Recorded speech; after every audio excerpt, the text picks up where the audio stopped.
Bienvenue dans notre webconférence pour la présentation du Centre des services scolaires de la Bauche des Chemins. Moi, mon nom, c'est José Edor. Je suis conseiller en mobilité plutôt, en mobilité internationale chez Québec International. Donc, je vais vous accompagner aujourd'hui dans cette présentation. Et puis, j'ai aussi avec moi Anne-Marie Latulippe et Mélanie Bélanger, qui sont des représentantes de l'établissement du Centre de services scolaires de la Beauce et Chemin. Donc, aujourd'hui, on va vous parler essentiellement du Centre des services scolaires de la Beauce et Chemin. Mais d'abord, nous allons parler un peu de Québec International. Et je tiens d'abord à vous préciser que dans cette webconférence, vous ne seriez pas en mesure de poser vos questions aujourd'hui. Vous allez plus être en mode écoute. On sait que vous avez beaucoup de questions, mais vous aurez des occasions pour poser vos questions. Écrivez-les et puis vous pouvez les poser lors de vos entrevues ou bien à une autre, vous aurez une autre opportunité pour les poser. Donc aujourd'hui, plus écouter et puis prendre des notes. À propos de Québec International, nous, Québec International, on est une agence de développement économique de la ville de Québec et ses environs. Donc, on a plusieurs mandats, dont l'accompagnement des établissements d'enseignement dans le recrutement international. On organise aussi des journées de recrutement virtuel pour vous mettre en contact avec des établissements d'enseignement. On a plusieurs services, mais notre but, notre mandat essentiel, c'est le développement économique de la ville de Québec. Et je dois aussi vous préciser que nous sommes derrière le site Internet Québec en tête. Donc, c'est nous qui avons créé le site. Et ce site-là, c'est pour donner des informations aux personnes qui sont à l'étranger et qui aimeraient venir au Canada, soit pour étudier ou pour travailler. Donc, vous aurez beaucoup d'informations là-dessus sur ce site. Et aussi, c'est par ce plateforme-là que vous pourriez déposer votre candidature pour étudier ici au Québec et pour postuler pour les différents établissements. Et sans plus tarder, je vais passer la parole à Anne-Marie Latulippe qui va vous présenter son établissement aujourd'hui. Marie. Merci, José. Est-ce que tu vas arrêter ton partage d'écran? Oui. Parfait, je vais présenter le mien. Donc, est-ce que vous voyez bien? Oui, très bien.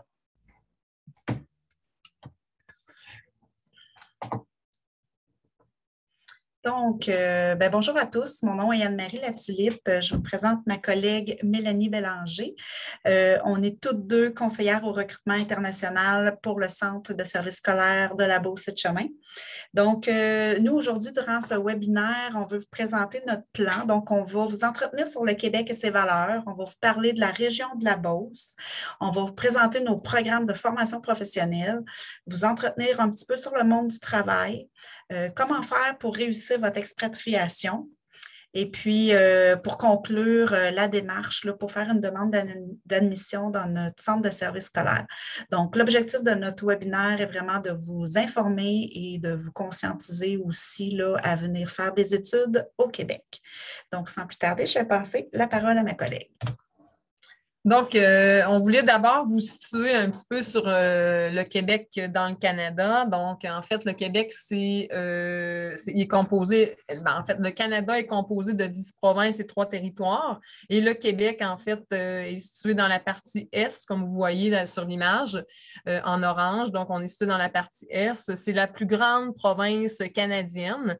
Sa capitale, c'est la ville de Québec. Donc, souvent, on va avoir tendance à mélanger. Il y a la province de Québec et il y a la ville de Québec. Donc, nous, la région de la Beauce, on est situé à peu près à 1 heure de la ville de Québec, là, au sud. Donc, c'est la deuxième province aussi au Canada qui est la plus peuplée après l'Ontario. Donc, on a une population d'environ 8 400 000. Peut-être que les chiffres ont changé, là, mais c'est à peu près ça, sur 37,5 milliards là, au niveau du Canada. Donc, on sait qu'en voyant l'espace, hein, c'est un territoire, c'est un vaste territoire, le Québec, qui fait en sorte que les villes sont quand même assez loin l'une de l'autre. Donc, il y a beaucoup d'espace. 46 du territoire est recouvert aussi par des forêts. Ça, je tiens à le dire, souvent les gens, quand ils arrivent ici, souvent sont surpris de voir justement les grands espaces. Donc, voilà. Donc, la langue officielle, bien sûr, c'est le français. Le français, c'est la seule province canadienne à avoir le français comme langue officielle. Elle est comprise par à peu près 95 de la population. Malgré qu'en majorité, on est des francophones, il y a quand même, l'anglais est quand même très présent, surtout à Montréal. Par contre, le français est quand même la langue utilisée dans les institutions publiques. C'est la langue officielle, dans le fond, la plus couramment parlée aussi sur le marché du travail, du moins en tout cas dans les régions, ça c'est sûr. Donc, c'est la langue de l'enseignement aussi, des communications, du commerce et des affaires. Donc, c'est sûr que lorsque vous allez arriver en sol québécois, en fait, vous allez observer une différence entre la langue apprise à l'école et la langue parlée, et même que vous allez même voir qu'il y a des accents, en fait, en fonction des régions et aussi en fonction des groupes d'âge. Donc, voilà. Le système politique, c'est une monarchie constitutionnelle, démocratique, parlementaire, donc c'est un État fédéral. Donc, le Québec et le Canada ont un système public qui en fond, les provinces ont un parlement et le Canada a aussi un parlement. Donc, chaque province a des pouvoirs et le Canada a aussi ses pouvoirs. Par exemple, c'est pour ça que quand vous allez faire votre demande, on va en reparler peut-être un peu plus tard, mais vos demandes au niveau de l'immigration, vous allez devoir passer par les 2 paliers gouvernementaux pour pouvoir faire vos demandes. D'abord, le Québec, qui aussi garde le droit de gérer l'immigration, et le Canada. Et par exemple, le Québec va aussi gérer le système de santé, le système d'éducation, l'administration de la justice, tandis que le Canada va gérer la citoyenneté. Hein. Si un jour votre objectif, c'est d'immigrer de façon permanente au Canada, c'est de par le Canada que vous allez recevoir la citoyenneté. Ils vont gérer les banques, la défense. Donc, certains pouvoirs sont accordés selon la province et le pays. L'économie, c'est une économie capitaliste très florissante. En fait, c'est une économie de marché libre. Le Québec, je vous dirais qu'il se distingue au niveau mondial par l'abondance de ses ressources naturelles. On le disait tout à l'heure, il y a des grands espaces, donc on a beaucoup de forêts, le bois, les pâtes et papiers, l'énergie hydroélectrique, éolienne, les secteurs miniers, l'agriculture et l'élevage. Donc, ça, c'est comme on se démarque sur la scène internationale par rapport à cette économie-là. Avant la pandémie, et puis là, j'ai parlé avec ma collègue, avant la pandémie, le Québec au complet était en pénurie de main-d'œuvre, en forte croissance économique. Plusieurs domaines étaient en rareté de main-d'œuvre. Quand on parle de rareté, c'est 5 et moins. À peu près 5 de taux de chômage. Et quand on parle de pénurie de main-d'œuvre, on est en bas du 5 Nous, la Beauce, on va en reparler tout à l'heure, on a été pendant longtemps en rareté de main-d'œuvre, mais on est arrivé vite depuis les 5 dernières années, je dirais, en pénurie de main-d'œuvre. Donc, notre taux de chômage était à peu près à 2,9 avant la pandémie. Et là, maintenant, on est à 3,4 Là, je parle de la région de la Beauce. Pourquoi il y a une forte économie florissante? Bien, il y a différentes raisons. Hein. En fait, il y a un changement démographique, donc le départ massif de personnes à la retraite, faible taux de natalité et aussi le départ des gens, on appelle le vieillissement de la population, bien sûr, puis la migration des jeunes vers les grandes villes. Donc, c'est pour ça qu'en région, il y a beaucoup de programmes, même gouvernementaux, qui appuient là, comment on appelle ça? Parce qu'il y a des programmes qui permettent de faciliter là, finalement l'attraction en région, parce qu'il y a une pénurie de main-d'œuvre. La régionalisation, je le cherchais, c'est ça. C'est des programmes de régionalisation. Le climat, c'est important d'en parler parce que c'est souvent quelque chose qui fait peur hein, quand on pense au Québec et au Canada. Donc, c'est un climat continental humide. Qu'est-ce que ça veut dire? Ça, c'est qu'on connaît 4 saisons quand même très contrastées. Le printemps, l'été, l'automne, l'hiver. Elle se distingue par le temps d'ensoleillement. Hein, l'été, le soleil va se coucher environ vers 21 heures. Pendant l'hiver, le soleil va se coucher vers 16 heures. Donc, ça, c'est quand même un gros contraste. La température également. L'été, ça peut varier. J'avais mis entre moins 10 degrés et moins 25. Là, de plus en plus, on voit le réchauffement de la planète. Donc, je vous disais que l'hiver, des fois, on peut avoir même des zéros à moins 35, à moins 40, tout dépendamment aussi du facteur vent. Et l'hiver, l'été, on peut avoir de 5 degrés des fois à 25 à 30 degrés Celsius et même plus. Donc, on voit qu'il y a vraiment un énorme contraste. Et la neige, elle arrive lorsque c'est moins 0 degré Celsius et la pluie, c'est en haut de 0 degré Celsius. Voilà. Merci Mélanie, c'est un super résumé. Donc, de mon côté, je vais vous entretenir un petit peu sur les valeurs du Québec. Donc, il y en existe déjà beaucoup, mais je vais vous parler des principales. Donc, Mélanie l'a dit tantôt, notre langue officielle, c'est vraiment le français. C'est dans toutes nos institutions publiques, c'est le français qui est préconisé. Pour nous, les Québécois, apprendre le français, c'est vraiment un sentiment d'appartenance. Donc, on s'est battu pendant plusieurs générations pour garder notre français.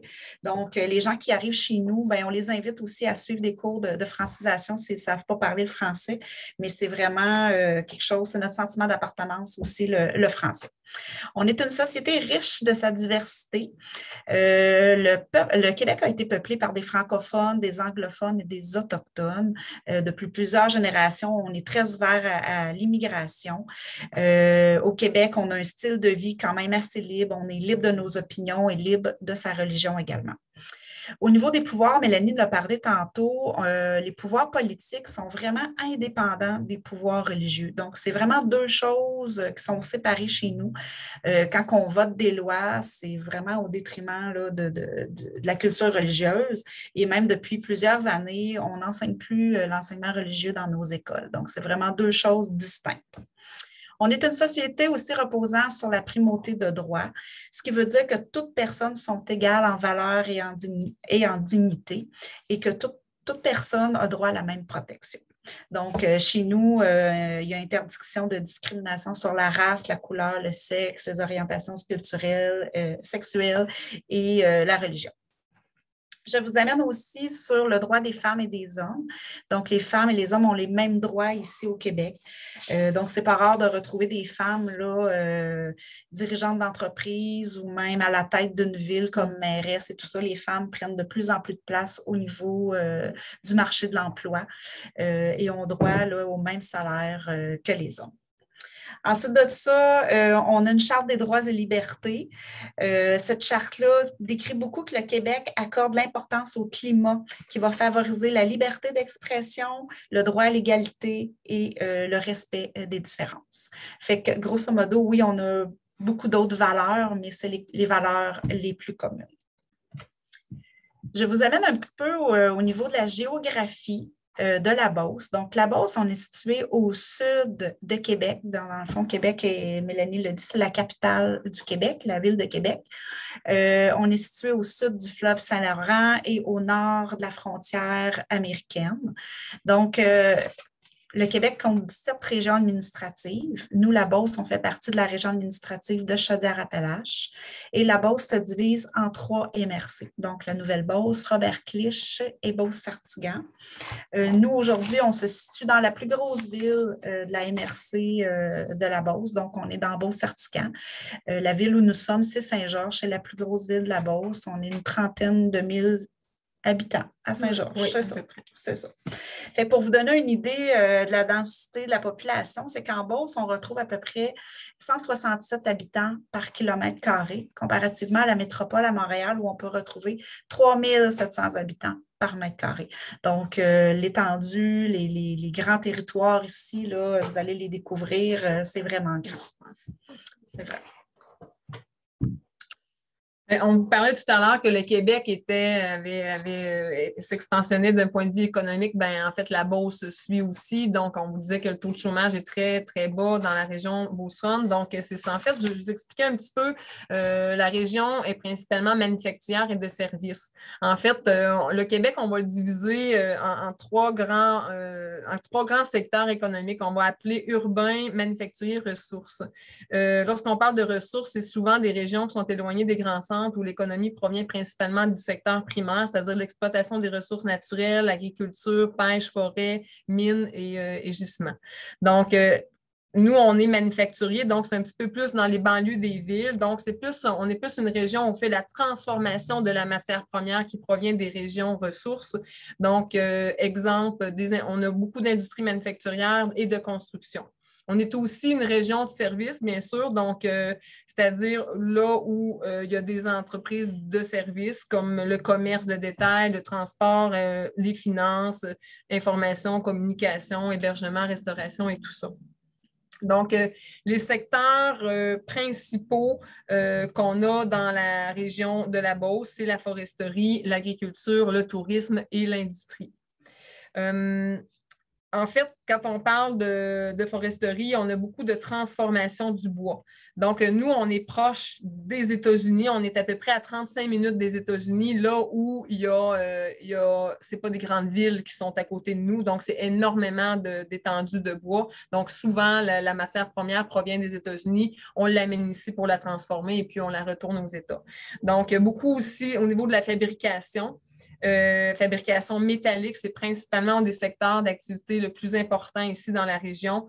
On va usiner des pièces mécaniques, on va faire beaucoup de structures d'acier, des pièces de camions de transport. On a aussi beaucoup de transformation alimentaire, une très grosse industrie qui s'appelle Olimel, donc on transforme le porc et des industries au niveau du plastique aussi. Donc, c'est toutes des entreprises de transformation. On ajoute aussi là-dessus beaucoup de construction résidentielle et commerciale. Les Beaucerons, on est connus pour être des gens dans le domaine de la construction. On voit même des gens partir le matin de la Beauce pour aller travailler à Montréal ou à Québec. C'est très commun pour nous. Donc, malgré le fait qu'on est reconnu pour être une région manufacturière, comme je vous disais, on a quand même beaucoup d'entreprises de services.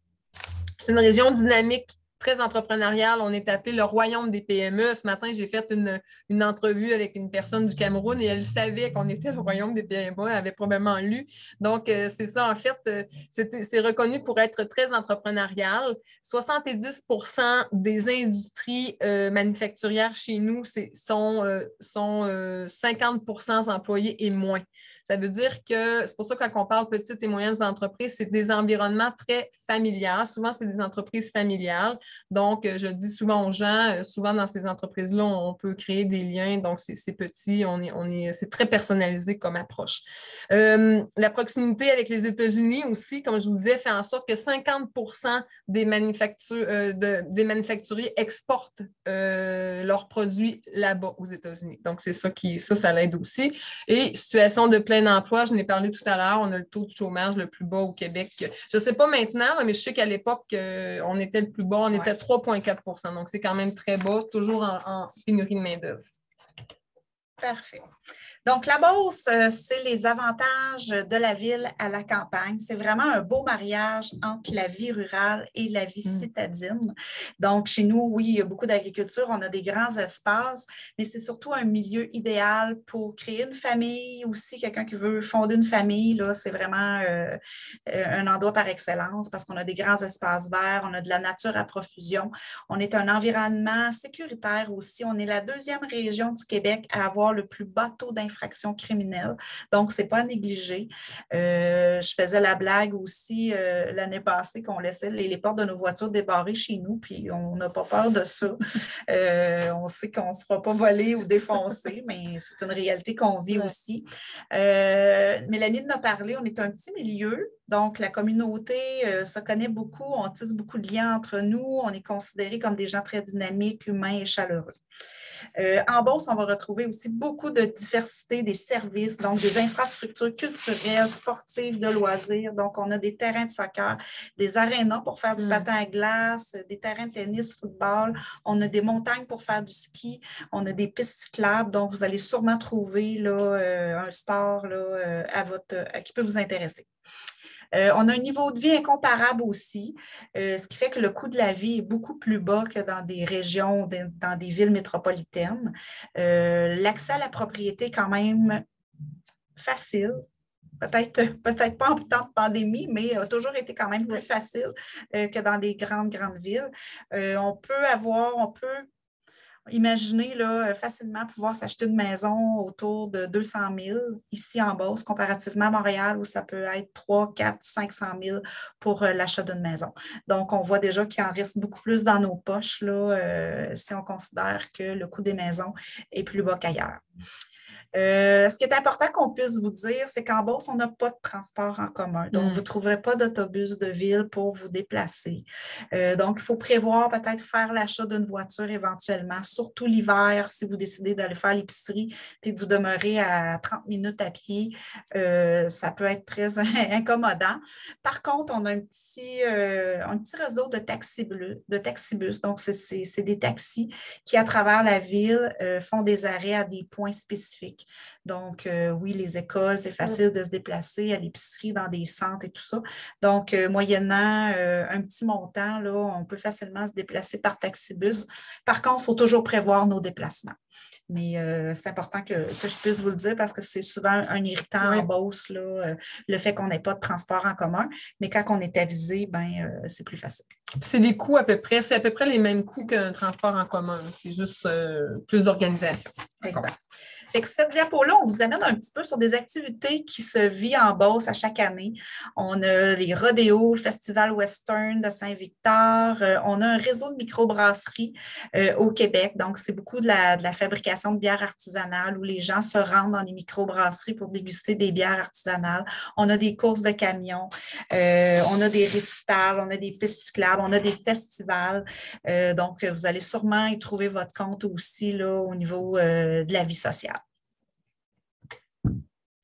La formation professionnelle, donc, je vous amène directement dans le vif du sujet. Donc, si vous décidez de choisir le Québec pour vos études, au Centre de formation professionnelle, sachez qu'on a 27 programmes de formation qui sont adaptés au marché du travail et surtout recherchés par les entreprises. On a 3 centres de formation professionnelle, je vais vous les présenter tantôt. Et toutes nos formations sont de courte durée, donc qui durent environ de 12 à 22 mois. Donc, c'est un accès quand même assez rapide sur le marché du travail. Toutes nos formations sont exemptes de matière générale.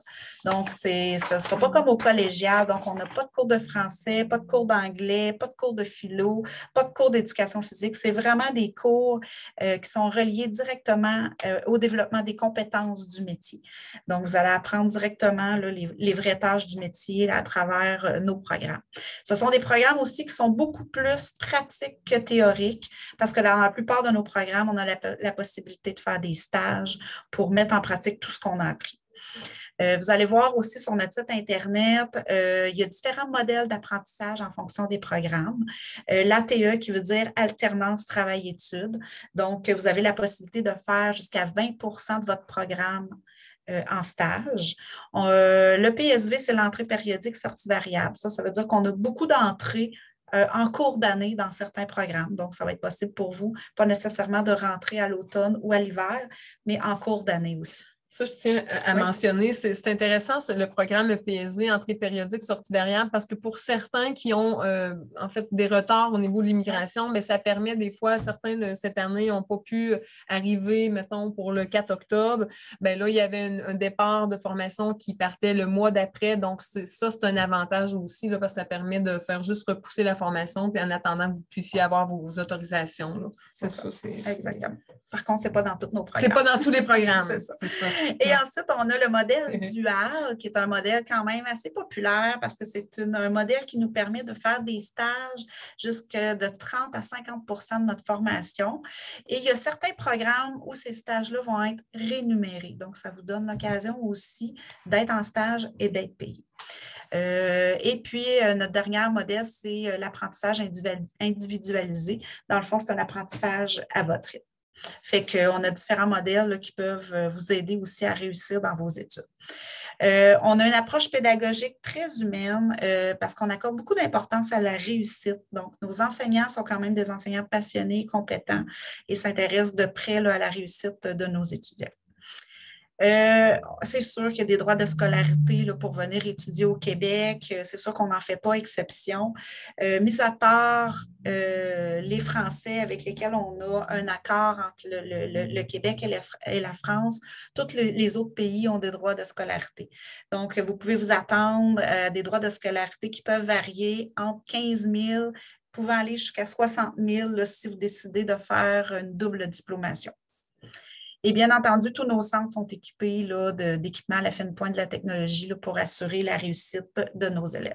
Je vais mentionner là-dessus, en fait, pour les gens qui s'y connaissent, là, on a un robot soudeur, on a fait de l'acquisition d'un robot soudeur. Pour nous, c'est quand même très gros parce que certaines entreprises en Beauce sont déjà rendues au robot soudeur. Donc, ils ont dépassé, les systèmes automatisés sont rendus là. Donc, c'est pour ça qu'on n'a pas le choix de tenir notre équipement à la fine pointe de la technologie, c'est ça. Exact.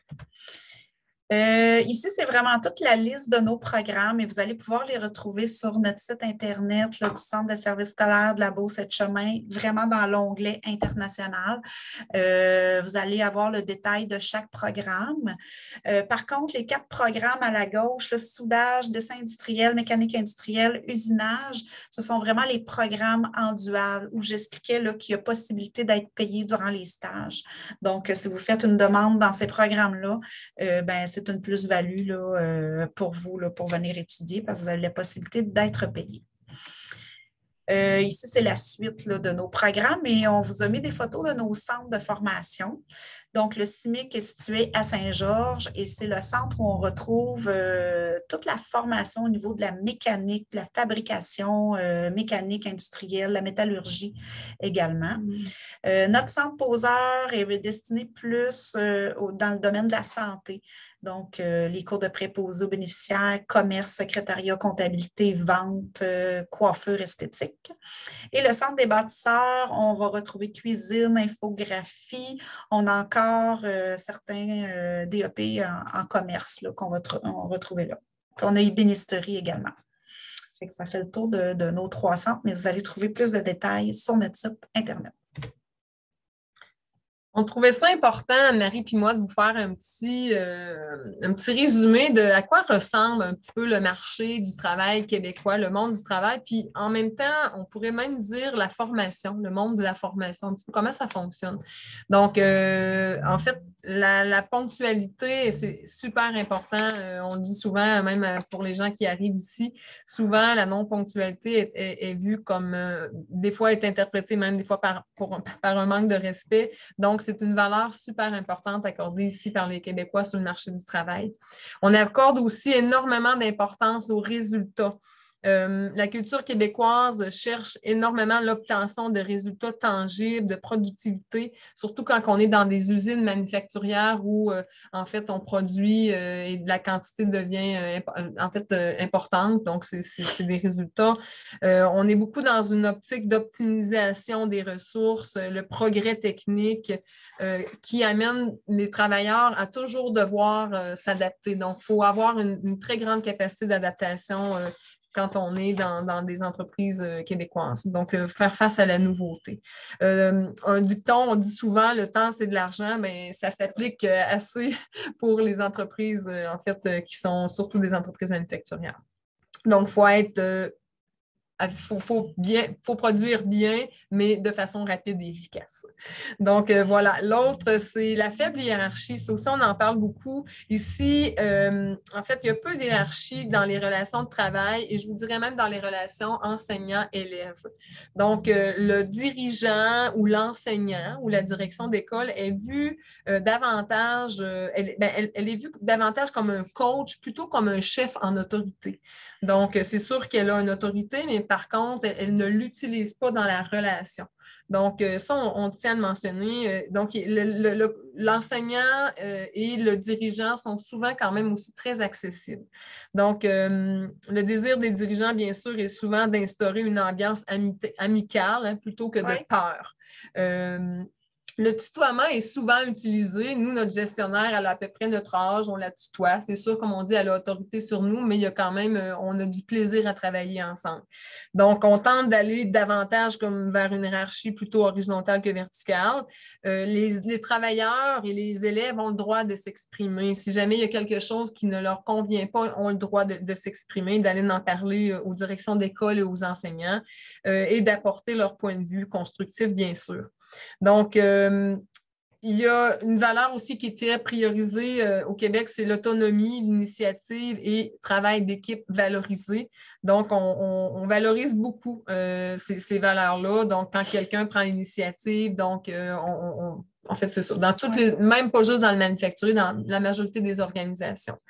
On a une communication assez facile et directe. Donc, on a de la facilité à communiquer. Les Québécois, on discute facilement de tout et de rien. On rentre rapidement en relation. La relation devient rapidement conviviale, même sur le marché du travail. Donc, comparativement à certaines autres cultures où on voit vraiment la hiérarchie. Donc, c'est ça. Et on est beaucoup à la recherche de consensus et règlement de conflits. Le dialogue ici et le consensus sont vraiment mis de l'avant. L'harmonie au travail. L'harmonie au travail. Donc, ainsi, c'est ça. Donc, plutôt que d'y aller dans l'affrontement, on va s'asseoir ensemble, on va discuter des enjeux de chacun pour essayer de trouver un compromis et des solutions. Ouais, on n'est pas dans la confrontation. Non, c'est ça. On n'aime pas beaucoup la confrontation. On n'est pas à l'aise là-dedans. Donc, il y a une grande importance aussi accordée à l'humain. Ça, les entreprises l'ont compris, même les centres de formation professionnelle l'ont compris depuis quand même quelques années que un employé heureux, un employé épanoui, même un élève épanoui, ça va faciliter sa réussite et va faciliter aussi le travail de l'entreprise. Donc ça, c'est une importance accordée beaucoup à l'humain. On voit même que les entreprises sont de plus en plus, ils vont travailler pour que l'employé soit de plus en plus épanoui et il va même augmenter ses compétences. Ils vont lui offrir de la formation continue, des programmes souvent qui sont adaptés aux employés. Donc, on voit qu'il y a une appréciation davantage des individus. Normes et organisation du travail, c'est sûr qu'on dit souvent aux gens, quand on change de pays, quand on change de culture organisationnelle, d'organisation du travail, ça se peut que, en fait, les durées, exemple, de vacances, on fait la comparaison souvent avec la France. Je sais que la France, ils commencent avec 5 semaines de vacances annuelles. Nous, on commence avec 2 semaines. Donc, ça se peut qu'il y ait des différences au niveau des normes et de l'organisation du travail. Donc, voilà. Ici aussi, en passant, il n'y a pas de contrat de travail au Québec. Donc, on n'a pas rien qui nous relie avec l'employeur et il n'y a rien qui est vice-versa. Donc, je sais qu'en France, ça se passe comme ça, mais pas ici. Un syndicat, par exemple, dans certaines organisations, c'est quand même très, très fort. Oui. C'est-tu à moi? Oui, c'est à toi. C'est à moi, OK. Donc, vivre et étudier à l'étranger, ça signifie quoi? En fait, j'ai essayé de mettre le plus possible d'informations pour vous conscientiser le plus possible aux enjeux que ça représente. C'est un beau défi. En fait, c'est un beau projet, mais qui représente quand même quelques défis. Donc, c'est quoi? Vivre à l'étranger, c'est quoi? C'est découvrir un nouveau pays et une nouvelle culture, de s'ouvrir au monde.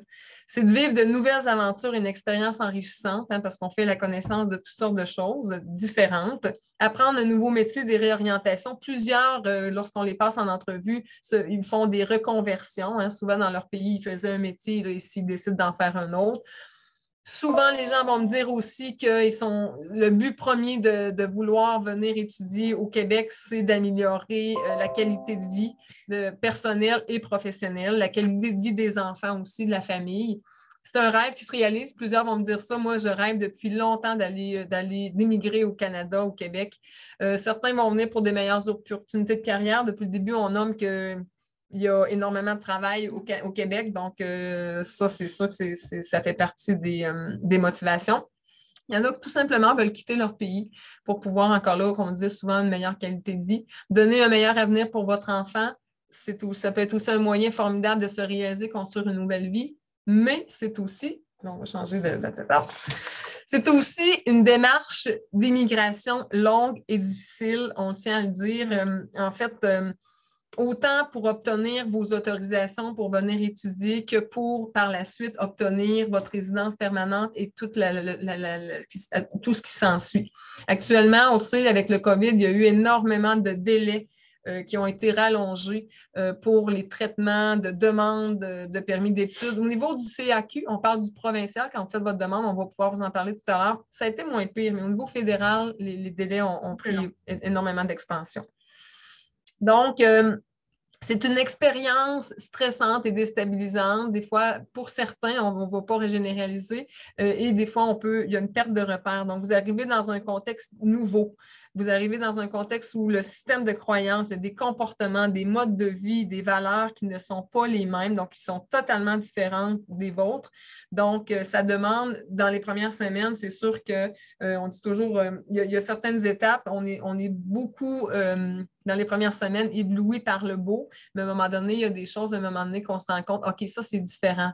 Il y a des irritants, il y a des frustrations qui vont en être. Donc, ça, il faut en être conscient. Oui, on a des témoignages qu'il y en a qui ne retrouvent pas non plus la même nourriture. Donc, c'est une perte de repères aussi. Fait que ça se peut que... Il y a beaucoup d'adaptations, effectivement. Donc, c'est ça. C'est pour ça que, comme on disait, on appelle ça les étapes du choc culturel. Au début, on arrive dans la nouvelle terre d'accueil, on arrive et on est en lune de miel. On est en lune de miel. Je le compare souvent à la relation de couple quand j'en parle aux gens. Donc, au début, on est en lune de miel, on découvre tout ce qui est beau du pays.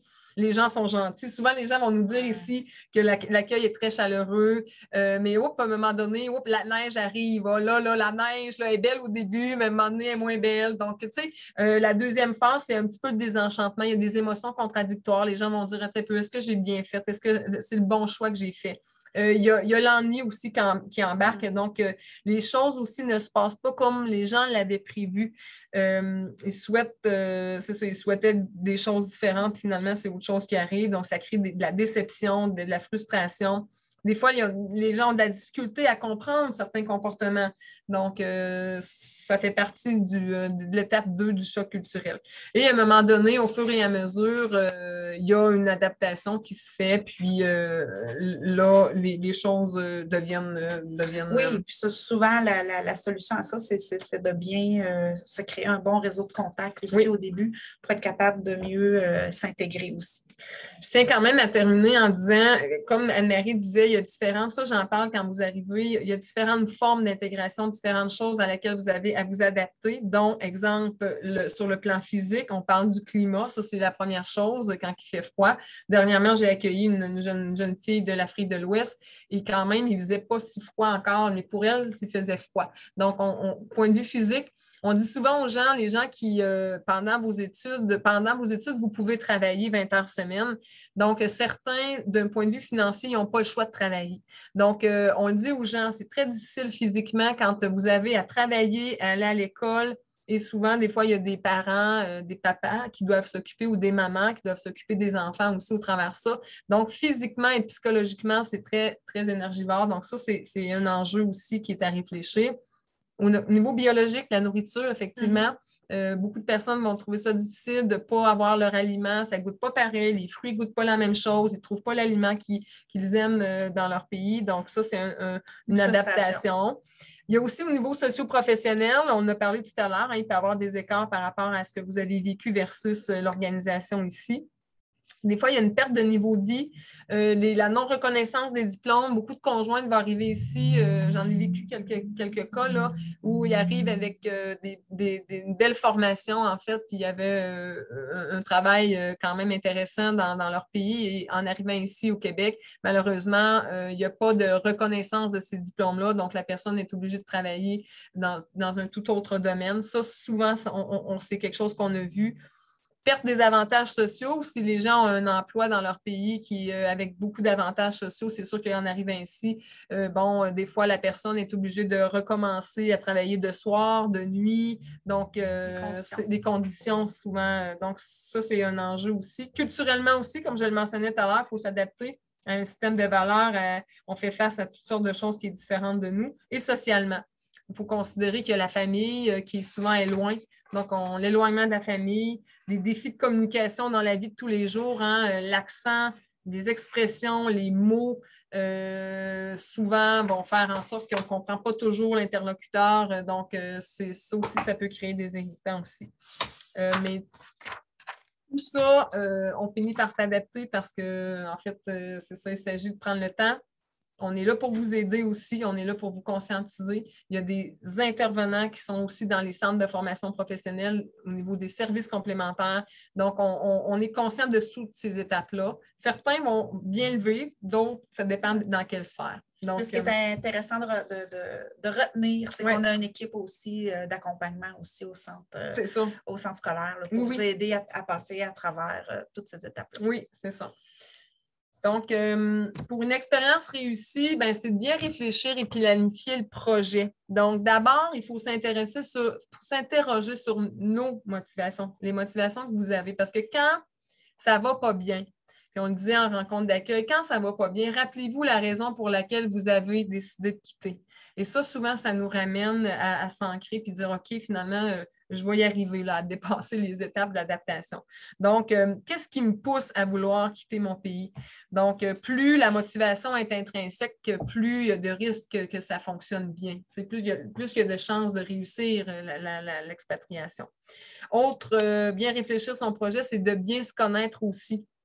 Donc, se poser les bonnes questions. Est-ce que le projet de formation puis le métier que je choisis va donner accès à quelque chose qui me parle vraiment? Est-ce que ça correspond réellement aux caractéristiques personnelles, à mes caractéristiques personnelles, à mes intérêts, à ma personnalité, à mes aptitudes? Est-ce que je crois avoir suffisamment les capacités d'adaptation pour faire face aux changements que cette nouvelle vie-là va impliquer? Est-ce que je me sens assez ouvert pour accueillir tout ce qui est différent de moi et tout ce que je ne connais pas? Autre question qu'on peut se poser, est-ce que vos enfants et votre conjointe, s'il y a lieu, est-ce qu'eux aussi, c'est leur désir de vouloir vivre cette expérience-là?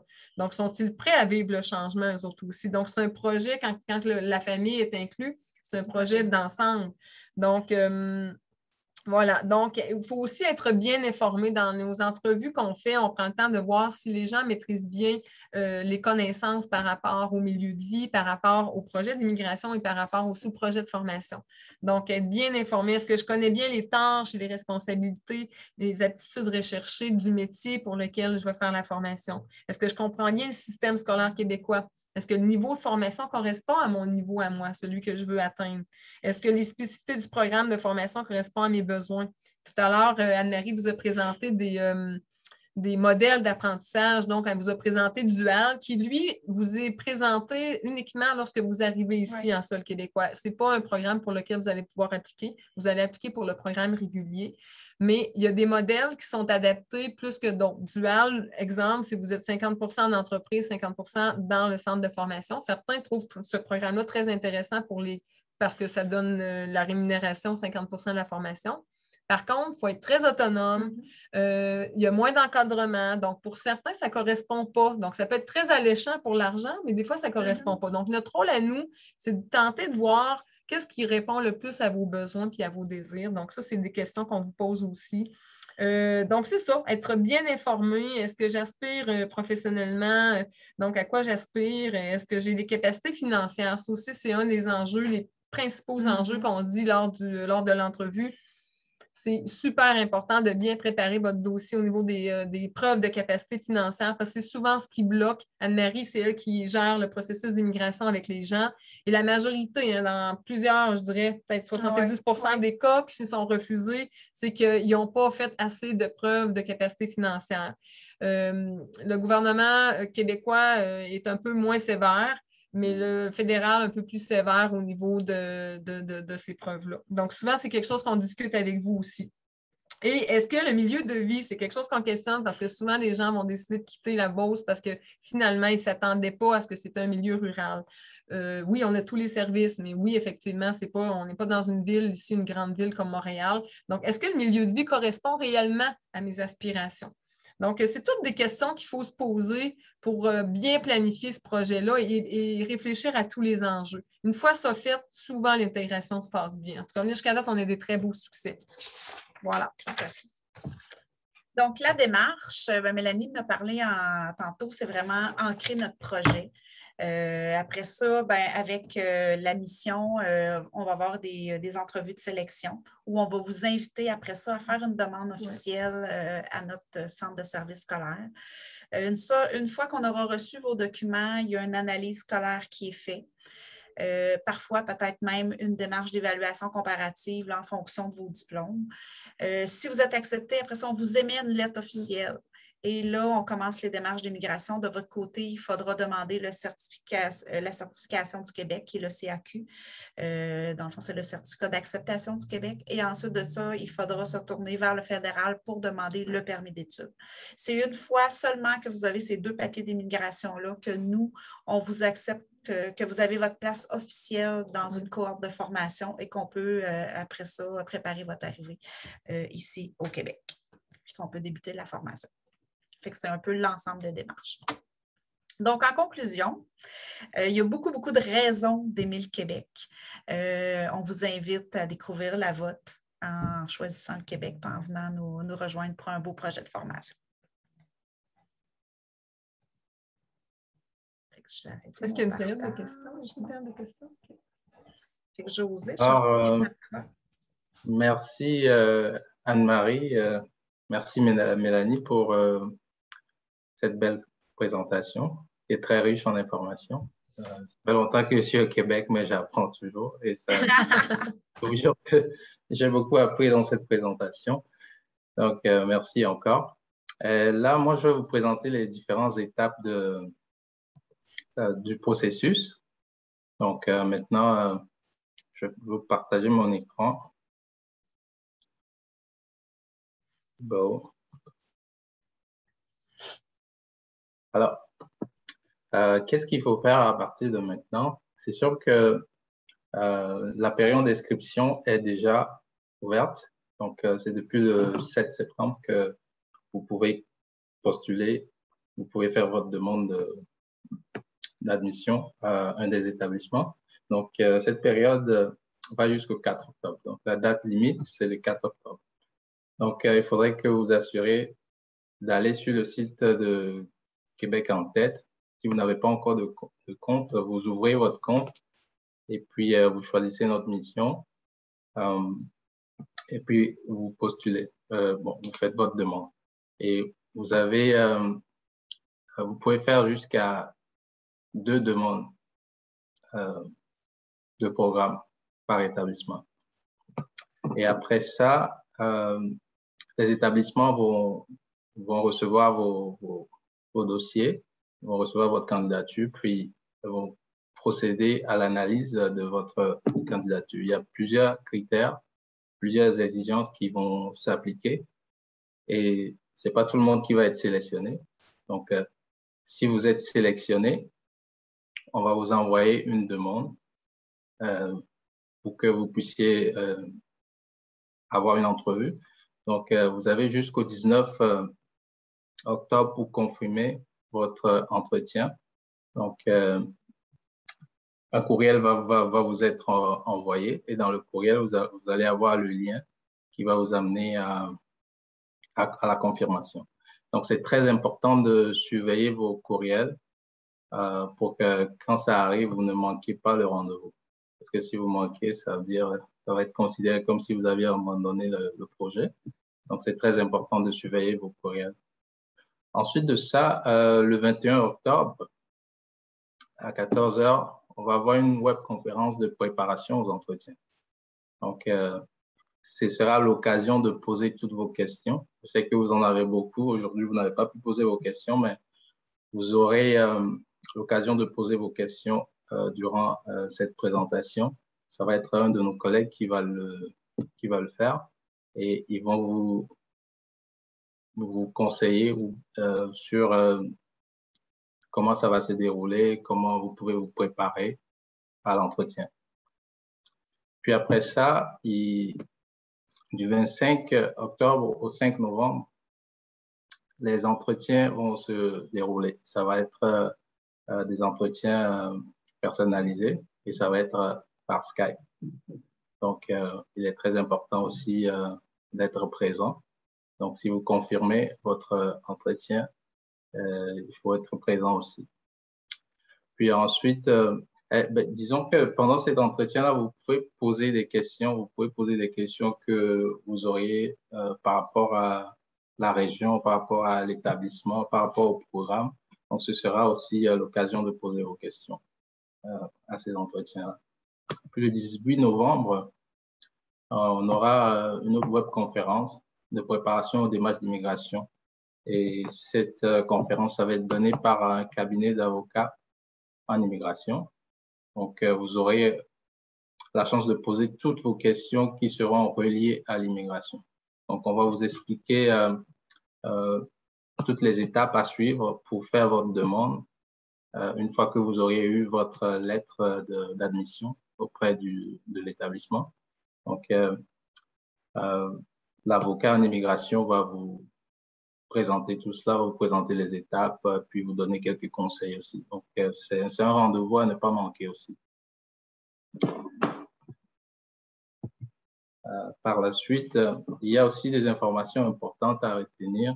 La première, c'est qu'il n'est pas obligatoire d'être en démarche d'immigration vers le Canada pour participer à nos activités de recrutement. Donc, vous n'avez pas du tout besoin d'être en train de faire vos documents, vos papiers pour venir ici pour pouvoir participer. Il n'est pas aussi nécessaire d'être représenté par un avocat ou bien un agent en immigration pour vos démarches en immigration. C'est quelque chose que vous pouvez faire vous-même, mais c'est juste qu'il faut être minutieux, il faut être organisé, il faut avoir toutes les informations nécessaires.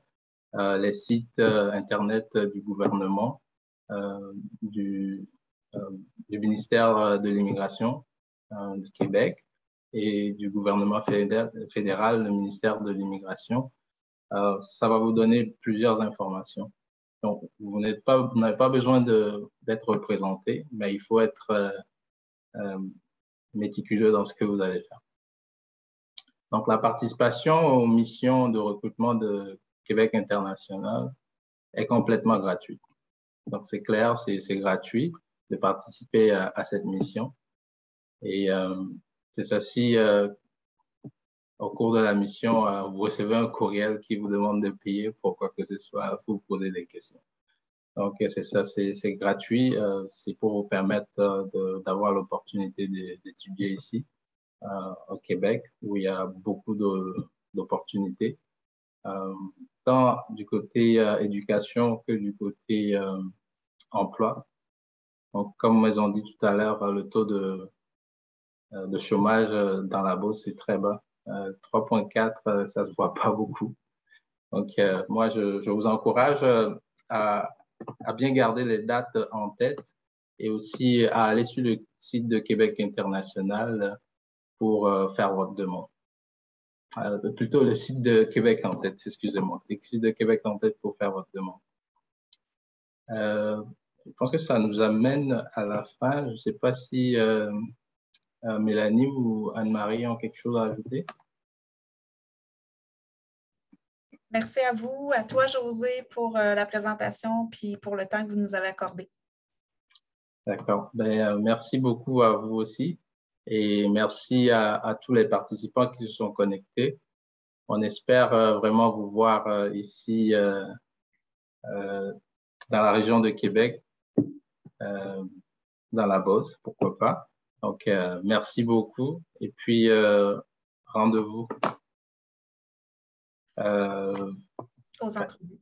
Ouais, il faut aller postuler d'abord. Il faut aller postuler d'abord, puis après, on vous donnera les différents rendez-vous. Moi, j'ai un petit mot à dire aussi, tout simplement dire aux gens qu'à chaque fois qu'on passe des entrevues, c'est toujours riche. On a hâte de faire leur connaissance. C'est toujours intéressant. Puis une fois qu'on les voit, ben, on a encore plus le goût de les voir en vrai. Donc, on a toujours le goût de leur serrer la main en sol québécois, encore plus en sol beauceron. Donc, on vous attend. Oui, oui, tout à fait. C'est très beau, c'est une belle région. Donc, on vous invite à venir. Merci beaucoup. C'est bien. Merci. Au revoir. Bon courage.